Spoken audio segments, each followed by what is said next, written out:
Hi, Shiloh. Hi, how you doing? I'm good. How are you? I'm good. I'm good. So just to tell you a little bit about myself and our company, I'm Hmm. Shiloh Johnson, and I work for EverydayFamily.com. We're a preconception, pregnancy, and parenting website with over 4 million members. And with the flu season practically upon us, I'm excited to talk to you today to help spread the word to our members about how we can prevent the flu from affecting our families this season. It seems like the flu season sneaks up on us each year, and so I wanted to get your take on why it is that we need to start thinking about it now, even though it seems a little bit early. Sure, sure. We're just done with summer, right? And we're already talking about the flu. Yeah. Um, yeah, so I think a few reasons. Number one, the flu is caused by the influenza virus, Mhm. and it can cause respiratory disease, which affects your nose, your throat, can go down to your lungs, and it could be anywhere from mild to pretty severe, causing complications like pneumonias and hospitalizations. So, Mm. it's not something to be taken lightly. The other thing to take note is that flu season does start in the fall and Mhm. it goes all the way to the spring. But it is unpredictable. Like last Mhm. year, we had an intense flu season, but it started a little earlier than what we had, anticipated. Mhm. So for that reason, and you need to get yourself protected, and vaccines are really your best best way to get protected. And you have to understand that it takes your body about 2 to 4 weeks to make the protective antibody after you get a flu vaccine. Really? I didn't Yeah, know that. yeah, so it doesn't work right away. And, it takes that long for you to develop that immunity. So it's important to try to get yourself vaccinated as soon as you can. So by the time you do get into flu season, your You're body's already protected. prepared to handle it. Now, is there any risk of it fading or not lasting the full amount of time that we need it to? Well, that's the reason we recommend annual flu vaccinations, which means every year we're asking you to go ahead and get vaccinated. Studies have shown that your protection should last you the flu season. It may Okay. last beyond, but we do change the formulation of the flu vaccine every year based on what we believe the circulating strains of the flu will be the upcoming Mhm. year. So you want to be current, you want to be up to date. So you will Gotcha. get protection for the whole year, but you need to get annual shots or Gotcha. vaccines. Now, who do you recommend to get the flu vaccine? And I know there's some different options this season. I was hoping you could explain a little bit about that. Right. So the CDC recommends that what we call universal recommendations, which is everybody who is eligible to get vaccinated and who is over the age of 6 months should get vaccinated. Um, and so that's the universal recommendation. We Does that do include pregnant women? absolutely includes pregnant women. Absolutely. We know that pregnant women actually have a greater risk of complications. So I would recommend if you're pregnant, please talk to your OBGYN about getting a flu vaccine. One thing I've always been a little confused on myself. I feel like I've heard both sides with when you're pregnant. Does the vaccine actually go and cross the placenta into the baby so that the baby's vaccinated when they're born, or is that a myth? No, so what does happen is the vaccine that you'd want to give a pregnant woman is a vaccine that is not live. So that's a Okay. shot. Okay, Mhm. that's the vaccine of choice for someone that's pregnant. You will make what we call antibodies to this vaccine. Those Mhm. antibodies will protect you. Those antibodies, which are not virus, those antibodies are protective, they're good. Uh-huh. They can cross the placenta and actually protect the child. So Okay. it's a good thing for a pregnant woman to get a vaccine And because it and that's how protects we her. protect those children under 6 months of Absolutely, age. absolutely. And the family members, anyone who's around that child who's under 6 months of age, they should get vaccinated because if they're the ones that are going to bring stuff home. Mhm. Very true. Okay, and so going back to the options, there's a quad type Yes. Okay. So now. you have. So the good news is you have two types of vaccines that are available. You have the traditional flu shot, Mhm. which is a shot in the arm, and you have the needle-free option, which is the FluMist quadrivalent vaccine that's available. Long name, but it is a nasal spray. And the reason it's called quadrivalent, actually most of flu vaccines this year they include 4 strains of influenza. In the last couple of years, we included 3. We called it trivalent. This year, we've introduced 4 strains for better protection. Okay, this is for better protection, so that's why the name quadrivalent. So you have like I said, you have a shot and you have a needle-free nasal spray option. And I think, knowing your options, you talk to your healthcare provider and discuss with them what they think would be the best vaccination opportunity for you. Okay. Now, I just want to talk to you about a few things that I've heard over the years of why people don't get vaccines. Okay. One would be that, they never get sick. They're not going to get the flu, and so it shouldn't,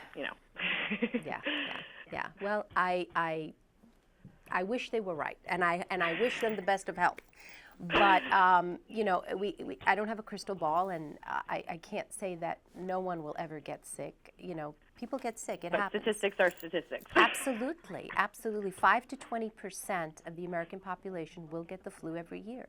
When you're talking about millions and millions of people, that's a lot of people.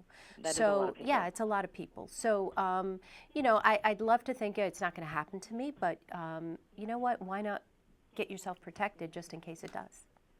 Now, and then there's people that feel that they might actually get the flu from a vaccine. Right. Is that even possible? No. It is not possible. It is not possible because neither one of the vaccines have the actual live flu virus in them. Okay. So you cannot get the flu from the vaccines. They do not have the actual live flu virus. One of them has a dead strains of the virus, and the other one has a very weakened, adapted virus. So none of them have the actual live virus, so you cannot get the flu from them.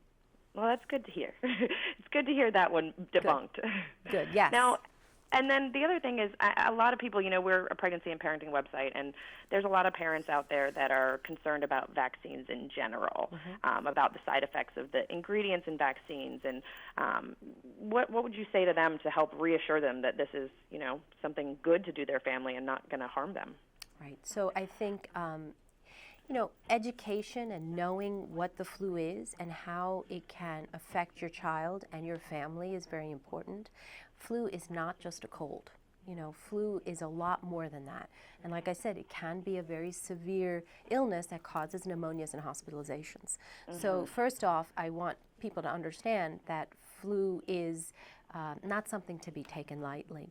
Secondly, if they are concerned, the single-dose vaccines are preservative-free. Oh, okay, so you need to talk to your physician about that, so that you do have that option, that they do not have, depending on the type, if they're single-dose, they don't have, they're thimerosal-free, so that's something that, I know parents have that concern. So you do have vaccines that are available that are free of thimerosal. So again, that's something I know parents ask a lot about, but have that talk. Don't just dismiss it, and I think that's the important thing. And if you'd like to learn more, there are websites. The cdc.gov/flu has a great website. It gives you all this information that I'm telling you and more about the flu, about your options. And if you're interested in the needle-free FluMist quadrivalent vaccine, there is a website called www.insistonthemist.com. So, educate yourself, find out what's right for you, and get yourself vaccinated. It's nice that it's not a one-size-fits-all. There are options for absolutely different situations. Absolutely. Now, are there any other steps that we can take to help keep our family safe beyond vaccinating? Vaccinating. I like that. Okay, so aside from vaccinating, what can we do? All right, so I think basic things. When you're ill, when you're sick, try to stay indoors. Try not to go out to work or to school because you know you're going to be infecting other people. When you are sick, you're sneezing, you're coughing, please use a tissue, appropriately dispose of it, or cough into your elbow. You know, you don't want to spread your germs out, you want to contain them. So coughing or sneezing into the elbow is a very good technique to teach your kids. And then finally, hand washing. Can't stress that enough. I think using soap and water, or even those alcohol rubs, if you do that frequently, you will help decrease the spread of germs and decrease getting yourself and your family sick. Simple things to do, very helpful. Awesome. Now, one last question, just again because of the nature of our audience.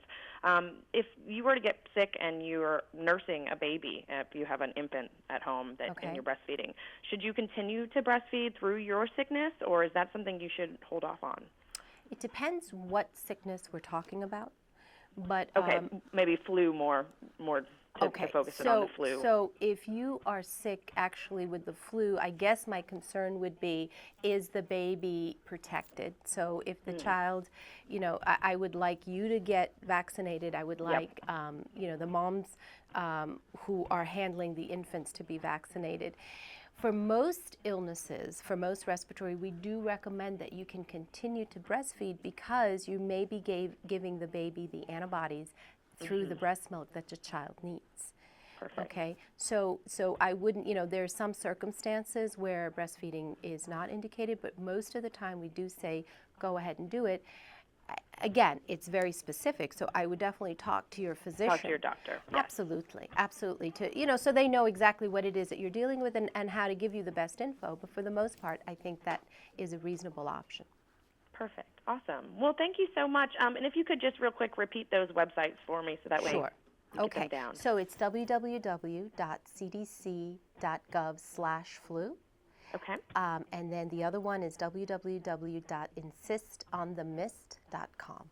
Perfect. Well, thank you so much for chatting with us today, and I'm sure our members are going to be pleased to hear that it's not such a risk, and this really is the best option for our families out there to keep them safe from the flu this season. Absolutely. Talk to your doctors and get vaccinated.